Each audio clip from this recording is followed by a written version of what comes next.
José Tomás, bienvenido. Ronald, bienvenido a esta nueva edición de La Vida en un Podcast. Desde pequeño tenías como esa chispa, ¿no? De voy a recaudar fondos, quiero ayudar a la gente, quiero que resuelvan su problema. Y ahora estás como gestor de recursos. Y de repente nos damos cuenta de que cuando apoyamos a una persona estamos cambiando un mundo completo. Cada persona, cada uno de nosotros es un mundo. Y lo voy a hacer con amor. Me voy a mover a través del amor que Jesús nos ha entregado para compartirlo.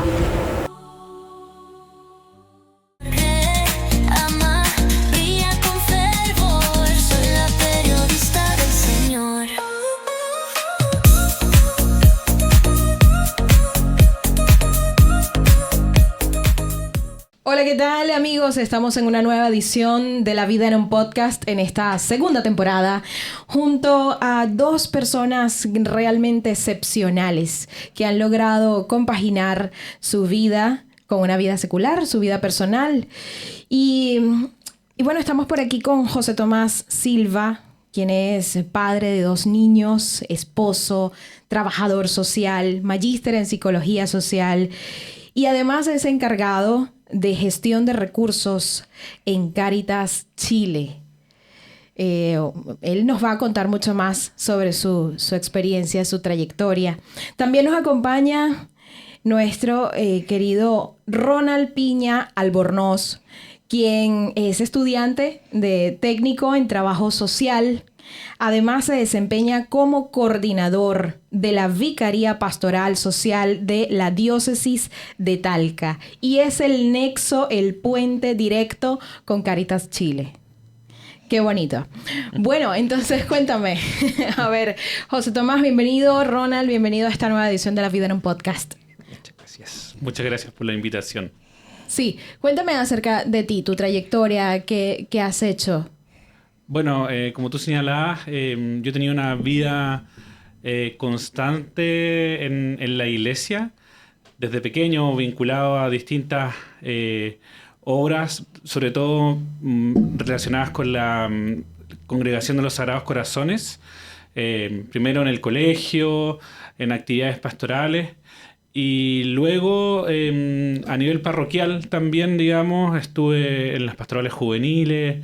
Participé de un par de encuentros con el Papa, con la famosa llamada como Jornada Mundial de la Juventud. Sí, estuviste allí. Eso fue en el año 2005. Me tocó primero 2005, después de haber vivido toda mi vida con un Papa, Juan Pablo II. Claro. Justo para el 2005 hubo cambio, ¿no es cierto? Entonces la jornada se pensó con Juan Pablo, pero fue Benedicto XVI finalmente quien desarrolló esa jornada en particular. ¿Conociste a un santo? Conocí a un santo. Wow. Sí. Santo en la tierra, sí. mira. San Sí. Juan Pablo II. Bueno, yo nací el año 87, de hecho, cuando Juan Pablo II vino a Chile. Oh, Sí. ok. Sí, me tocó estar ahí. Y también estuve en la Jornada Mundial de la Juventud que se hizo en Brasil, en Río, con Francisco. Y en los dos espacios, primero con el colegio y después con la parroquia, como parte del grupo de jóvenes que participaba en ese momento. Al principio más secundario, ya como un joven más universitario, como acompañando a un grupo de jóvenes, pero la juventud todavía la llevo en el cuerpo, así que... Se nota. Y bueno, después de haber estudiado trabajo social, como tú señalabas, me vinculé harto a la pastoral universitaria, no sé, en construcciones de emergencia, etcétera. Y llegué a Cáritas. Llegué a Cáritas el año 2016. Estoy ahí, como tú señalabas, a cargo de gestión de recursos. Sí. Yo llegué primero, en verdad, por la campaña Cuaresma Fraternidad. Ya. Esta campaña que tiene la iglesia, que es súper conocida, las famosas alcancías que repartimos en todas las parroquias, colegios de todo el país, para un poco promover ese tiempo litúrgico y como fruto de eso tener una experiencia solidaria hacia un sujeto prioritario en nuestra sociedad.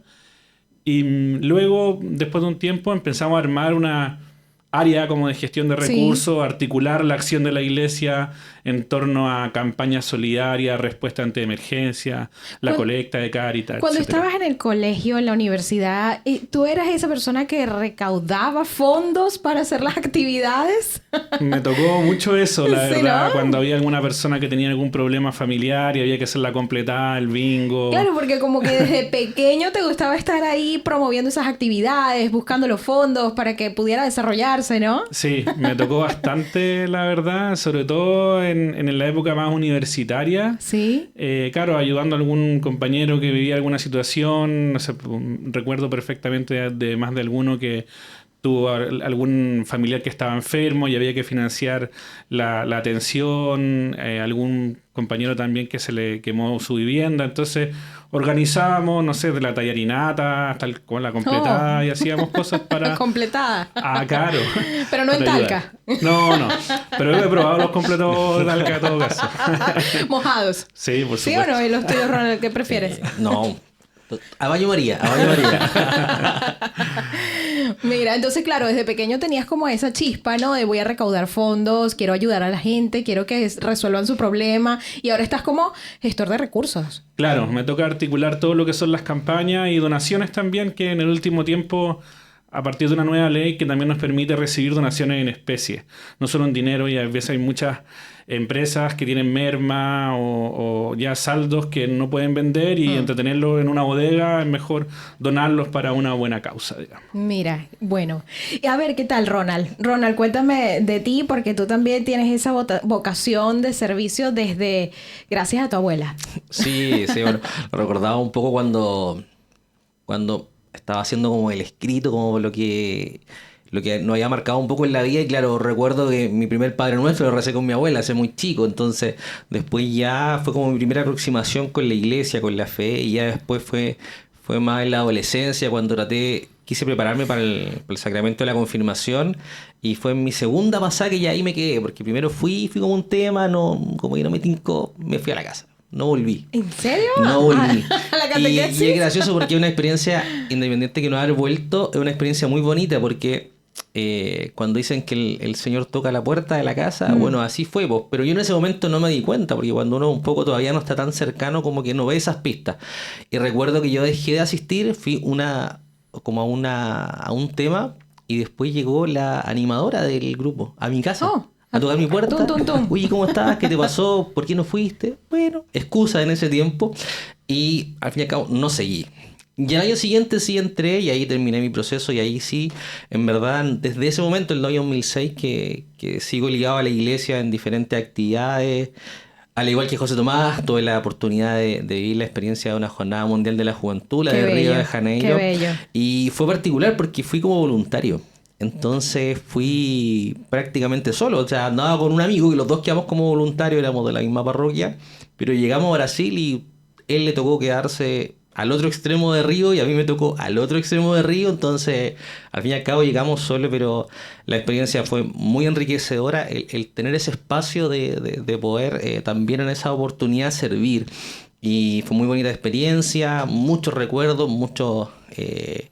amigos que nos ganamos en esa experiencia, así que tuvimos la oportunidad de estar casi 16 días en Río, compartiendo, En Río de Janeiro. recibiendo el cariño de la comunidad. En un colchón, en un salón parroquial, estábamos durmiendo todos los días. Y también después, la visita al Papa, del Papa Francisco aquí a Chile, ¿no? Sí, después ya el año 2015, que fue la visita del Papa Francisco a Chile, me tocó hacerme cargo de los voluntarios. Wow. De todos los voluntarios de la diócesis, así que ahí armamos fuimos con 3 buses de voluntarios a Santiago, así que fue bonita experiencia el poder ver que los jóvenes tienen ese espíritu y esa ganas de servir, a pesar del frío, del hambre, de repente la mala organización que nos tocó ahí en algunas oportunidades, y los chiquillos lo único que querían era estar ahí, vivir la experiencia, compartir, Sin independiente. importar las condiciones. No. Después llegaron a la casa a descansar, pero esos días querían solamente estar ahí y disfrutar la experiencia. Yo creo que eso es muy enriquecedor. Y vemos cómo el Señor también ahí en esos pequeños gestos va tocando el corazón de tantos chiquillos que hoy día son grandes profesionales y son personas súper íntegras. Es y algo que te marca. Viven su fe en su Claro. día a día. Claro, sí, bueno, son experiencias, retiro, encuentro espiritual, los que tienen la oportunidad de ir a la JMJ, es una experiencia que te marca la vida. De eso hay un cambio, hay un antes y un después, ¿no? Bien, y ese antes y después, ¿de dónde, José Tomás, viene tu opción preferencial por los pobres?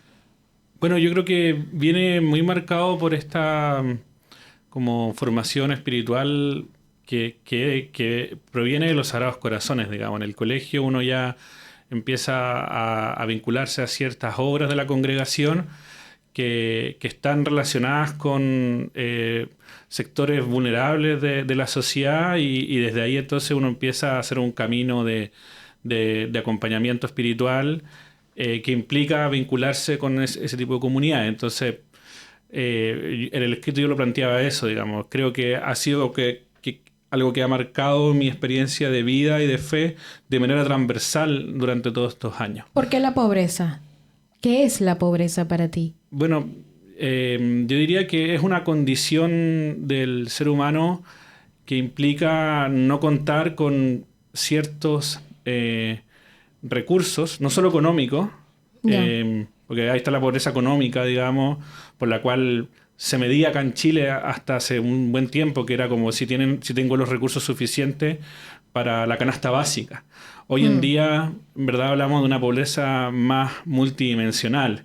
Si tengo acceso a todas estas necesidades que me permiten entonces desarrollarme de manera plena, ¿no?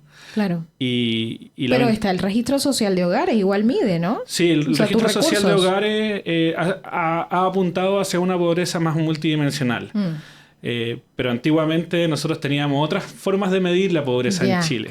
Más drásticas. O ¿Quizás? solo económicas, digamos, a eso me refiero. Bien. Que era la ficha CAS u otras. Entonces, cuando alguien... era como comentado, ¿no? Cuando te iba a visitar el asistente social o el asistente, la gente escondía el refrigerador o el televisor, porque eso podía aumentar tu puntaje.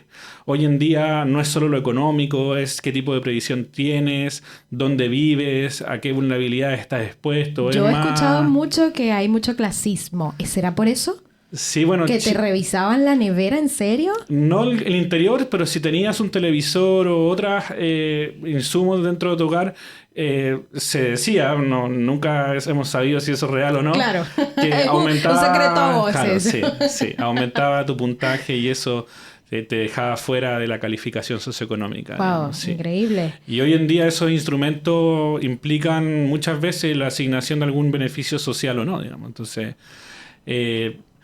y desde ahí lo que yo quiero como manifestar es que siempre hemos optado, o en mi vida personal, espiritual, de hacer una opción preferencial por aquellos grupos de la sociedad que están más excluidos y son más vulnerables y por lo tanto están en una pobreza multidimensional mucho mayor. Pueden haber un par de personas mayores que están en el 90%, por ejemplo, del registro social de hogares porque tienen una pensión que les alcanza para los dos, pero están excluidos de la sociedad, nadie los visita. Es soledad. Claro. En la soledad. Sí, eso también es pobreza. Digamos. Bueno, cuando pienso en solidaridad, no puedo no pensar en amor, dice Ronald. Claro. A ver, Ronald, cuéntame sobre eso. Pero un poco, es como, siempre me marcó mucho la frase de Jesús, una fe sin obra, una fe muerta, al fin y al cabo, y tiene que ver un poco con eso. O sea, nuestra fe es una expresión de amor, claro, del amor que Dios tiene hacia nosotros y también de cómo nosotros somos capaces de compartir ese amor con los demás. Y ese amor yo creo que se comparte también a través de la solidaridad. O sea, el amor es esa capacidad que tenemos de entregarnos por el otro, como lo dijo Jesús, o sea, ámense los unos a los otros como yo los he amado. Entonces tiene que ver un poco con eso, con cómo nosotros somos capaces de también entregar ese amor a todos. No solamente a mi familia, a mi pareja, a mis hijos, a mis sobrinos y a la gente que tengo cerca, a la gente con la que comparto día a día, sino también a todas las personas que nos rodean en la sociedad. Cuando vamos a comprar el pan, cuando nos encontramos con alguien en situación de calle, cuando nos encontramos con adultos mayores, tiene que ver un poco con eso, en cómo nosotros somos capaces de compartir ese amor a través de la solidaridad. ¿Qué es el amor? Yo creo que es la capacidad de entregarse por el otro, dejándose muchas veces uno de lado. Esa capacidad de poner al otro por delante de mí, de mis necesidades, de mis comodidades, de mis privilegios. Es un poco eso. Yo pienso que el amor es también, es como la antorcha que lleva todos o que contiene todos los valores universales. O sea, el amor te mueve. Sin amor no tenemos nada. O sea, el amor se compone de honestidad, de lealtad, de confianza, de honestidad. El amor lo es todo. Pero allí, ¿cuál ha sido tu desafío, Ronald? Ese desafío que enfrentas al vivir y demostrar el amor activo en tu trabajo y tu vida cotidiana. Yo creo que es lo que siempre en las reflexiones que uno hace con los amigos cuando comparte, uno que igual lleva mucho tiempo ligado a la iglesia, a las comunidades, tanto parroquiales y como actividades también más masivas, uno ve mucha decepción por la falta de consecuencia de las personas, que de repente dicen un mensaje pero no lo viven. Y esa decepción, yo creo que a todos en algún momento nos ha tocado verla. Pero creo que también eso es un poco el motor de mi vida, o sea, el ser consecuente con lo que creo y el creer en el Señor. Uno tiene que ser transparente, uno tiene que ser un poco honesto con lo que hace, tiene que ser cariñoso con lo que entrega, no solamente entregar el alimento para hoy día, sino también el cómo también acompañar a esa persona. José Tomás lo decía muy bien, el acompañamiento espiritual también, claro. El cómo nosotros también ahí nos ponemos de la mano con él a conversar, que muchas veces necesitan eso, necesitan un oído atento. Nos ha tocado la experiencia ahora en un proyecto también que estamos realizando con Cáritas de los comedores solidarios. Imagínate, la gente que está sirviendo a otros también necesita ser escuchado. Bueno, quizás allí entra el tema de la soledad, ¿no? Lo mismo que estabas conversando, quizás la soledad hace que el alma se empobrezca. Bueno, efectivamente ocurre este llamado o lo que uno menciona como la pobreza espiritual, ¿no? Claro. Que está relacionado con esa falta de amor en la vida, como tú bien lo decías. Entonces, en general, si yo estoy solo, comienzo a vivir esa carencia. Roland también lo decía recién. La gente que va a ser solidario en su comunidad, en un comedor parroquial, comunitario, no solo lo hace porque necesita ayudar a su vecino, a su vecina, sino también porque empieza a adquirir vida comunitaria, experiencia de amor con otros que también están en búsqueda de mayor riqueza espiritual. Y de la mano viene después todo lo que desarrollamos de la formación, generar recursos, pero primero hay una experiencia comunitaria muy potente que hace crecer esa falta o pobreza espiritual. Y muchas veces agregamos un espacio de oración al momento de cocinar, bendecimos claro. Las raciones de alimentos que se van a entregar. Sí. Hay un mensaje de formación para esos manipuladores de alimentos. Pero siempre primero tiene que partir de esa como identificación de la persona de querer ser parte de un nuevo espacio. Y eso es fundamental, porque si no hay una apertura a crecer más espiritualmente, es bien difícil que eso suceda realmente. Sí, sí, bueno, yo decía que la gente se vuelve pobre materialmente porque primero se quedaron sin riqueza. Sin riqueza espiritual. Y la oración tiene mucho poder. O sea, aprovechando ese comentario, yo estaba conversando con un médico hace poco acerca de la fe. Y el doctor me decía, mira, es increíble que yo cada vez que entro al quirófano, antes de abrir, ¿sabes? De pasar el bisturí para hacer una operación, yo me encomiendo a Dios y hago una oración. Y claro, todo mi equipo lo tiene que ver y escuchar y el que no cree, lo siento, pero esta es mi manera. Entonces, me estaba pasando algo, el paciente, o sea, los valores estaban como, ¿sabes? Como subiendo, bajando, etcétera. Y decía, ¿pero qué pasa, señor? ¿Qué pasa? Hasta que me acordé, esta vez no lo hice. No inicié con la oración. Y pedí la calma, hice mi oración y luego todo fluyó.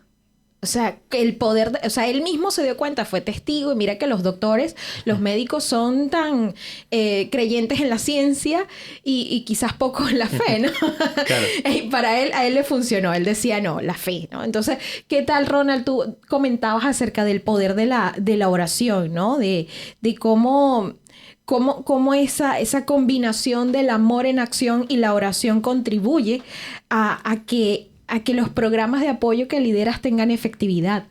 Sí, yo creo que siempre lo he visto que nosotros no somos solo una ONG cualquiera, nosotros también estamos ligados a nuestra iglesia, estamos ligados por esencia al Señor Jesús, entonces no podemos dejarlo fuera de nuestro trabajo. Y de repente nos tocó, por ejemplo, en la pandemia, nos llegaron, no sé, cientos de canastas de alimentos. Bueno, mientras las armábamos, entre medio metíamos una tarjetita con una oración, con un mensaje, con una reflexión, porque a lo mejor nosotros personalmente no íbamos a poder llegar directamente a esa familia, claro, ya que la íbamos entregando a través de terceros, pero a través de ese mensaje también teníamos la oportunidad de acercar un poquito más al Señor a esas familias.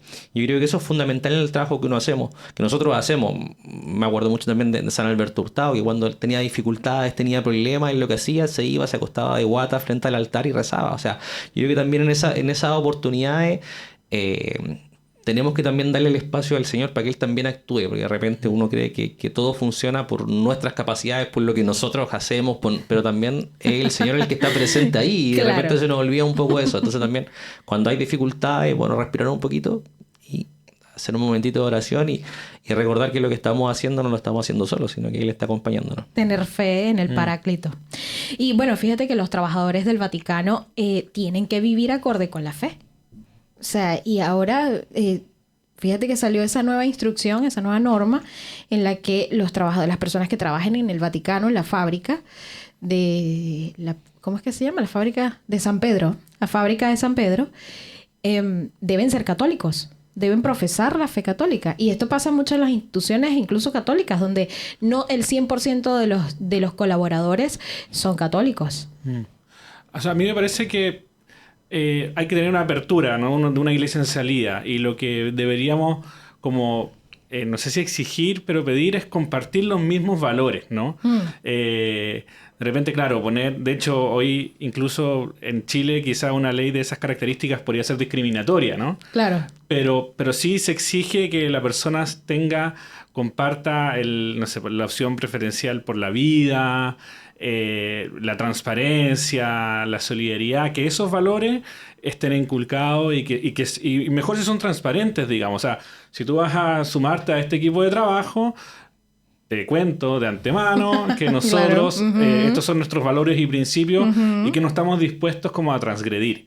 Si usted quiere sumarse a este equipo de trabajo, va a tener que adherir a ellos. De hecho, en Cáritas nosotros tenemos una carta fundamental de principio, de que cada trabajador, incluso voluntario que se suma a nuestro trabajo, tiene que adherir a esa carta. Y firmarla. Y firmarla, claro. Sí. Puño y letra. Sí, porque eso implica garantizar también cierto respeto por la dignidad de la persona, que es fundamental. Bueno, y entramos con un tema de justicia y compasión, quizás.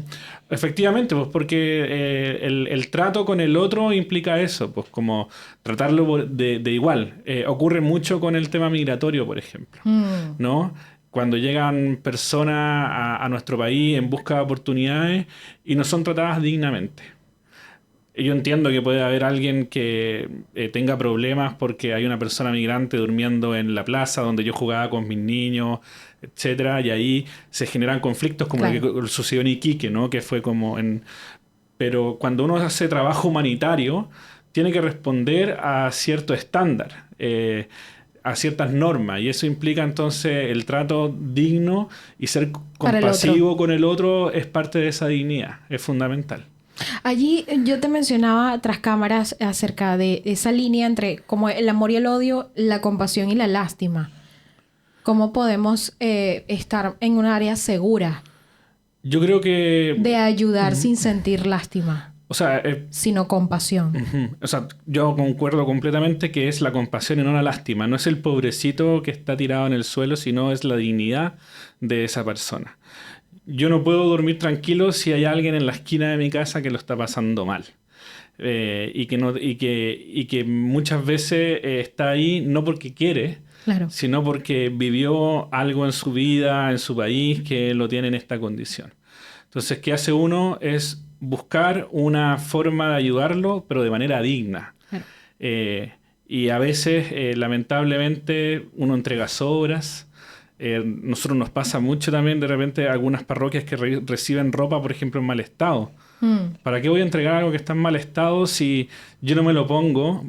es distinto que no me lo pongo porque me queda chico a algo que está roto. Yo si voy a entregar algo y ser solidario, seamos solidarios de buena manera, Entregarlo en digamos, condiciones. en buenas condiciones. Hay un proyecto, por ejemplo, en Valparaíso que me pareció genial, que era un ropero solidario. Pero este ropero solidario no tiene la ropa en una bolsa de basura, porque en la bolsa de basura tú tienes que hurguetear, Claro. sino que este ropero solidario tiene las cosas ordenadas como si fuera una tienda. Sí. Y yo voy a esa tienda y selecciono por talla, por género. Los zapatos no están todos tirados en una esquina, sino que están bien ordenados, bonitos. Y la gente no tiene que pagar por eso, sino que va a buscar una ayuda solidaria. Pero es más digno Sí. que andar hurgueteando en un cajón o en algo que no está al otro par. Yo creo que esa dignidad es fundamental para que las personas también se sientan en plena facultad y también tener esperanza por salir Claro. adelante a partir de ese tipo de experiencias. Sí, aquí lo hace la Fundación Madre Josefa. Ah, Sí, tú vas a la fundación y puedes entrar en una habitación, en una pieza y ves el ropero. O sea, como si fuera un closet, un armario, una tienda. Una tienda realmente, una tienda con los estantes correctamente como si fuera Falabella. claro. De verdad, no. Si entras y se ve y está todo ordenadito, planchadito, limpiecito, es interesante. Eso es dignidad, no lástima. Eso es dignidad. Sí. Qué bonito. ¿Qué consejo, Ronald, le darías a alguien que quiere integrar más el amor como acción en su vida y su labor? Yo creo que toda nuestra fe parte de una experiencia, como una decía, comunitaria y también una experiencia con el Señor. O sea, es de ese encuentro también de sentirte amado. Yo creo que pasa mucho hoy día y vemos muchos problemas de la gente porque se siente, lo hablabas tú, se siente sola, pero también es porque no se sienten amados.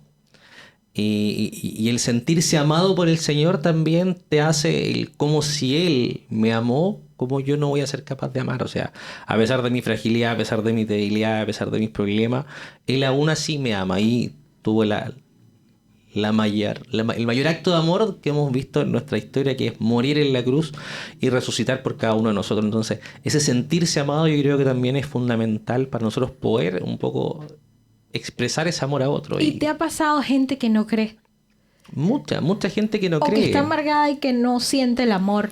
Yo creo que hay muchas personas, y hoy día uno lo ve en la calle cuando camina, me toca mucho salir, en mi oficina está en la 4 Oriente y el obispado está aquí en la 1 Poniente, entonces me toca recorrer hartos viajes de ida y vuelta y uno ve a la gente en el centro caminando, Sí. ve cómo están pegados con sus celulares, me ha tocado ver varias gente que casi la atropellan por estar metido en su celular y no pendiente de lo que está pasando a su alrededor. Entonces, es algo que se ve mucho, pero yo creo que también es el desafío que tenemos, o sea, de poder entregar también ese amor, porque cuando uno ama de esa forma, cuando uno conoce el amor de Dios, como que algo cambia en la vida de cada uno de nosotros. Yo creo que después de esa experiencia de amor que uno tiene con el Señor, nosotros lo hablamos como el encuentro personal con Cristo, la vida de uno nunca queda igual. Uno no puede quedar indiferente a ese encuentro con el Señor.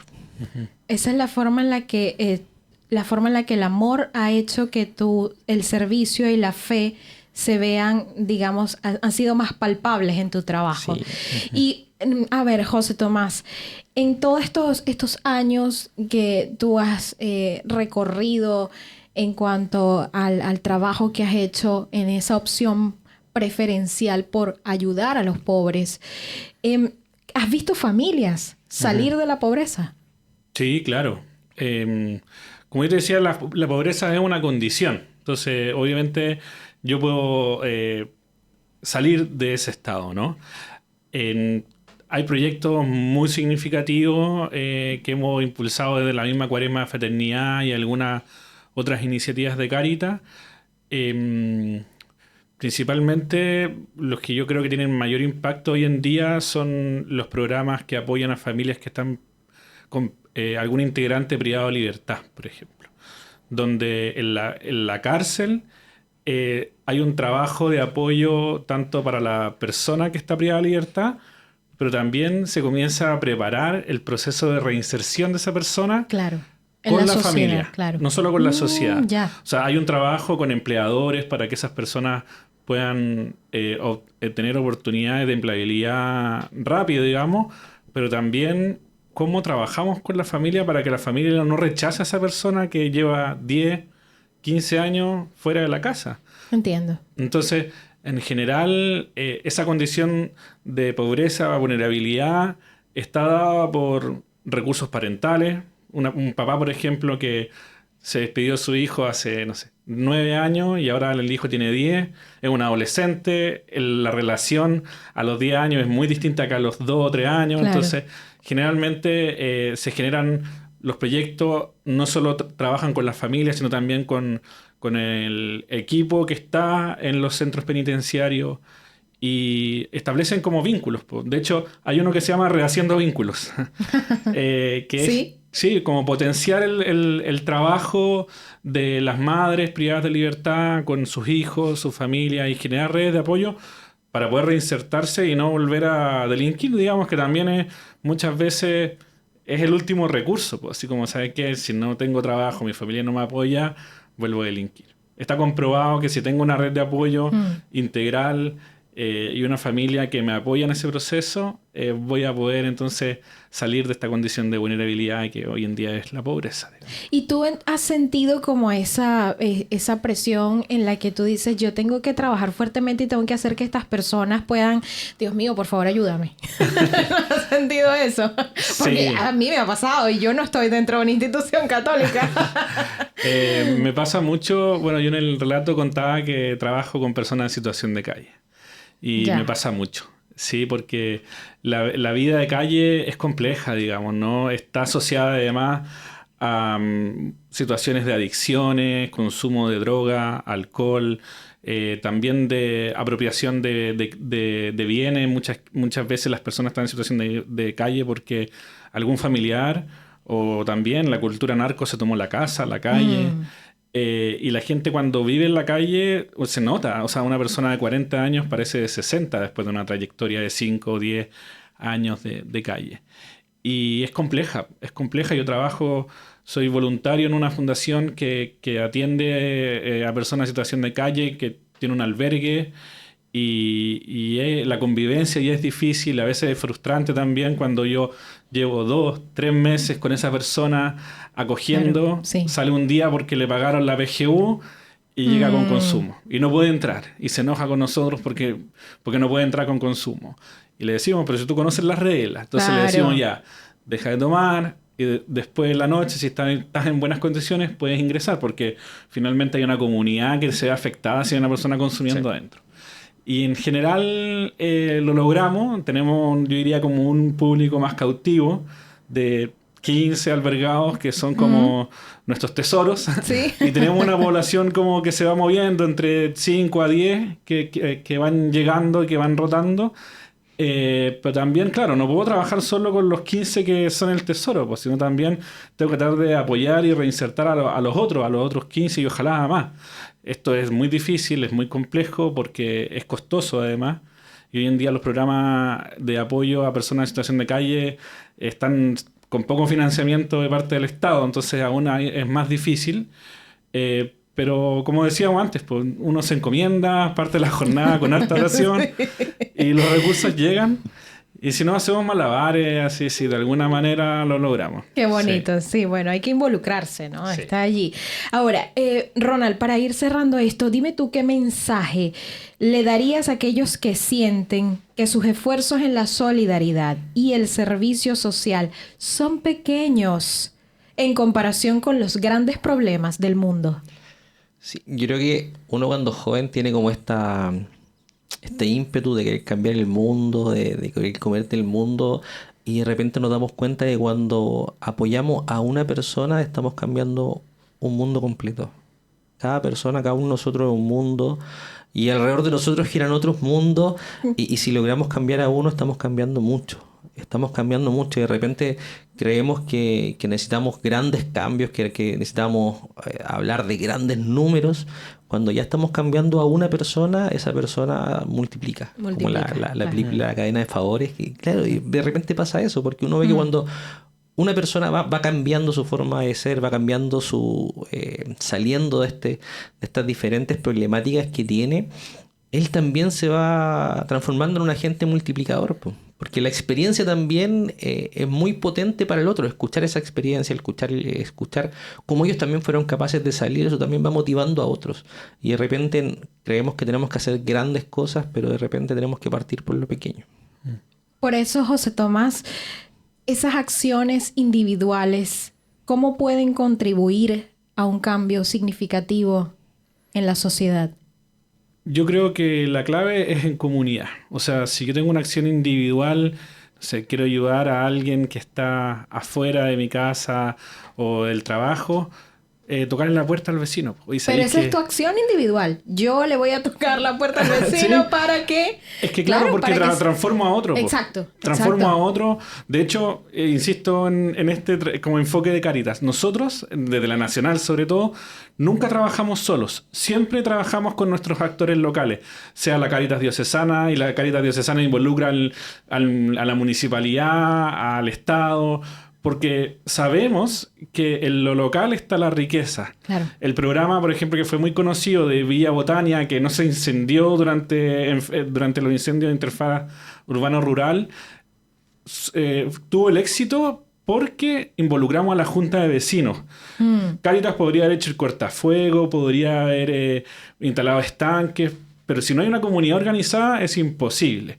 Acá es lo mismo, entonces... Que la comunidad tiene el conocimiento. Claro, pero Sí. ahí hay una persona líder en esa comunidad que tenía esa capacidad como de transformar a todos los demás, y El no es grupo. fácil. Sí. Y así uno tiene mayor impacto. Entonces diría que la capacidad individual de transformar y de como de unificar a los demás es muy... virtuosa en espacios de transformación y obviamente de solidaridad. Bueno, muchísimas gracias Ronald Piña y José Tomás Silva por habernos acompañado en esta segunda temporada de La Vida en un Podcast. Definitivamente me voy a quedar con estas dos mociones. ¿Mociones se puede decir, Tomás? ¿Sí? ¿Sí? Me voy a quedar con estas dos mociones, que una es: voy a preferir ayudar a un pobre, hacerlo crecer en su riqueza espiritual para que pueda salir de la pobreza, que es una condición, es un momento, es una circunstancia. Y lo voy a hacer con amor. Me voy a mover a través del amor que Jesús nos ha entregado para compartirlo. Nos vemos en otra edición. Muchas gracias. Muchas gracias.